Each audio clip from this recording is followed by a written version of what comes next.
दोस्तों स्वागत है आपका हमारे चैनल में। आज का वीडियो प्लीज पूरा देखें, बहुत इंपॉर्टेंट वीडियो है मेरे हिसाब से और प्लीज थोड़ा सीरियस भी है। एक बहुत ही पुराना वाक्य बताता हूँ। बात है 1939 जब विश्व युद्ध 2 वर्ल्ड वॉर 2 की शुरुआत हुई। बहुत से कारण थे इस वार के पीछे और लगभग 70 देशों की सेनाओं ने इस युद्ध में भाग लिया था। मानव इतिहास की सबसे ज्यादा नरसंहार वाली ये लड़ाई बनी, क्योंकि युद्ध के नियम होते थे कि सैनिकों के बीच लड़ाई होती थी और नतीजे भी सैनिकों के लड़ाई के बीच से ही निकलते थे।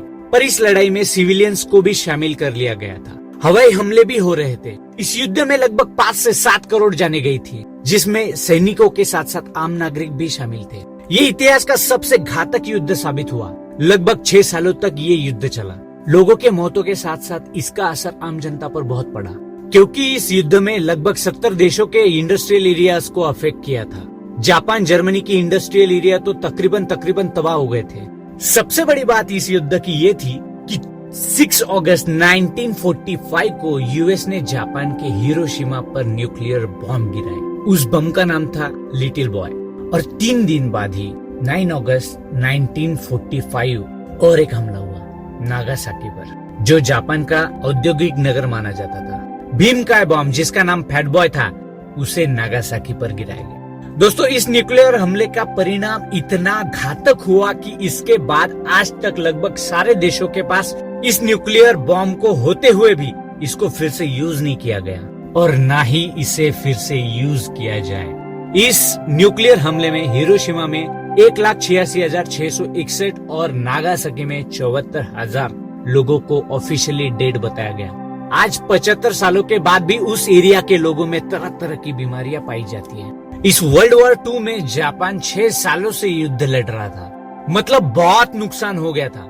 और न्यूक्लियर हमले के बाद तो तकरीबन जान माल के साथ उन सब का मनोबल भी कमजोर हो गया था। परिस्थिति काफी गंभीर हो गई। जापान पूरी तरह से बिखर गया था, पर 35-40 सालों के कड़ी मेहनत के बाद देश फिर से बढ़ने लगा। जापान ने पूरी तरह कमबैक किया और आज पावरफुल देशों में से एक माना जाता है।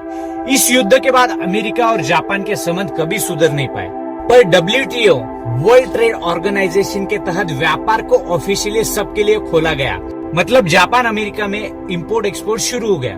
पर जापान के लोगों के मन में आज भी वर्ल्ड वॉर 2 में हुए न्यूक्लियर हमले के उस काले दिन की तस्वीर छपी हुई है। तो जापान ने इंपोर्ट एक्सपोर्ट तो शुरू कर दिया।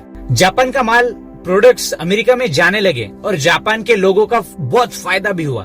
पर अंदर से चूर हुए जापान के लोगों ने मेड इन अमेरिका का कोई भी प्रोडक्ट परचेस नहीं किया और धीरे धीरे अमेरिका की एक्सपोर्ट जापान से लगभग खत्म हो गई। अमेरिका जापान में आज एक सुई भी नहीं बेच सकता। दोस्तों, वीडियो बनाने का ये मतलब हुआ कि जिस तरह जापान के लोगों ने देश प्रेम की भावना से यूनिटी बनाकर डिसाइड किया कि हम मेड इन यूएसए का कोई प्रोडक्ट नहीं परचेस करेंगे, क्या वैसा हम हमारे देश के लिए नहीं कर सकते? चाइना ने जो कोरोना का शाप पूरी दुनिया को दिया है, उसके बाद भी उनके खुरापती कारनामे नहीं रुके। उन्होंने हमारे देश में घुसने की कोशिश की और हमारे 20 जवान शहीद हुए। दोस्तों, ऐसा ही अगर चलता रहा तो हमें बहुत बुरे टाइम को फेस करना पड़ेगा, ये मैं दावे के साथ बोल सकता हूँ। पहले ही कोरोना की वजह से हमारे देश की और पूरी दुनिया की फाइनेंशियल कंडीशन खराब कर दी और खुद स्वस्थ होकर ऐसे खुरापती कारनामे कर रहा है। ये सब अब हम पर डिपेंड करता है। दोस्तों, क्या हम इसे रोक नहीं सकते? जिस तरह हमने चाइनीज ऐप टिकटॉक को उसकी जगह दिखाई, उसी तरह से अभी पूरी चाइना को उनकी जगह दिखाने की जरूरत है। अगर चाइना को हम फाइनेंशियली खत्म कर देंगे तो वो देश डूब जाएगा। माननीय प्रधानमंत्री जी मोदी जी ने कहा कि वोकल फॉर लोकल, देश के लिए आवाज उठाओ, स्वदेशी यूज करो। एक्चुअली वो डायरेक्टली नहीं बोल सकते हैं कि चाइनीज प्रोडक्ट को लेना बंद कर दो, ना वो ऑफिशियली इसको बंद कर सकते हैं। कुछ इंटरनेशनल एक्ट को वो डायरेक्टली नहीं तोड़ सकते हैं, क्योंकि वो युद्ध की स्थिति निर्माण कर सकता है। पर अगर आप लोग चाहे तो ये जरूर हो सकता है। हमारे शहीद जवानों के लिए, देश के लिए आइए हम सब यूनिटी बना के एक प्रतिज्ञा लेते हैं कि चाइना के किसी भी प्रोडक्ट को परचेस नहीं करेंगे। दोस्तों, बहुत छोटी सी बात है, सिर्फ चाइनीज प्रोडक्ट के अलावा कोई दूसरा ऑप्शन ढूंढना है। इतना तो हम हमारे देश के लिए कर ही सकते हैं। दोस्तों, हमारे इस वीडियो को पूरे देशवासियों तक फैलाइए कि जिस तरह जापान के लोगों ने अमेरिका के प्रोडक्ट्स को बैन करके अपना देश प्रेम और अपनी एकता की पहचान कराई, उसी तरह हर भारतीय नागरिक देश के प्रति कुछ कर पाए। इसीलिए ज्यादा से ज्यादा इस वीडियो को फैलाकर देश के लिए योगदान करें। प्लीज वीडियो की लिंक कॉपी करके अपने व्हाट्सएप स्टेटस, फेसबुक और ट्विटर पे पोस्ट करें।